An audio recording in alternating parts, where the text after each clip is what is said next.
Rising বিডির Facebook page থেকে সবাইকে স্বাগত জানাচ্ছি। নারীর টানে বাড়ি ফেরা ঈদ আনন্দ কিন্তু নরসিংদী ঢাকা সিলেট মহাসড়কে কিন্তু স্পষ্টভাবে লক্ষ্য করা যাচ্ছে।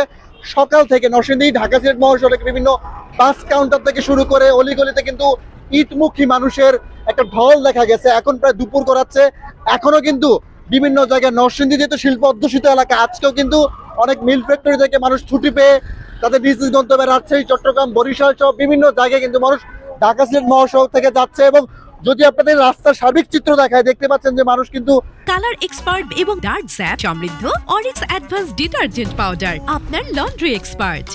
এই জায়গায় ব্যাগ নিয়ে দাঁড়িয়ে আছে, কেউ যাবে, কেউ অপেক্ষা করছে এবং বাসও কিন্তু একটু একটু করে আসছে। আসলে সবকিছু মিলিয়ে ঈদের নারীর টানে বাড়ি ফেলে এবং আপনজনদের সাথে ঈদ করাটা আসলে নরসিংদীতে অনেকটাই মানুষের যাতায়াতে অনেকটাই জমে উঠেছে। এর বাইরে যদি আপনাদেরকে আরেকটু তথ্য জানাই, এই জায়গার মধ্যে কিছু কিছু বাস কাউন্টার রয়েছে, তারা কিন্তু অতিরিক্ত টাকা রাখছে। যে টিকিটের দাম 200 টাকা, সেই টিকিট তারা রাখছে 1200 টাকা, 1000 টাকা, মানে এটা যাত্রীদের অভিযোগ। এর পাশাপাশি নরসিংদী ঢাকা সিলেট মহাসড়কে যারা ঈদগামী মানুষ রয়েছে, যারা বিভিন্ন গন্তব্যে যাচ্ছে, তাদের নিরাপত্তার জন্য সর্বোচ্চ ব্যবস্থা রেখেছে বলে জানিয়েছে নরসিংদী জেলা পুলিশ। এর বাইরে আসলে ঈদ যেহেতু এক দুদিন হাতের মধ্যে সময় রয়েছে, আস্তে আস্তে কিন্তু সময় সাথে গনিয়ে গনিয়ে মানুষের চাপটাও কিন্তু নরসিংদী ঢাকা সিলেট মহাসড়কে বাড়বে।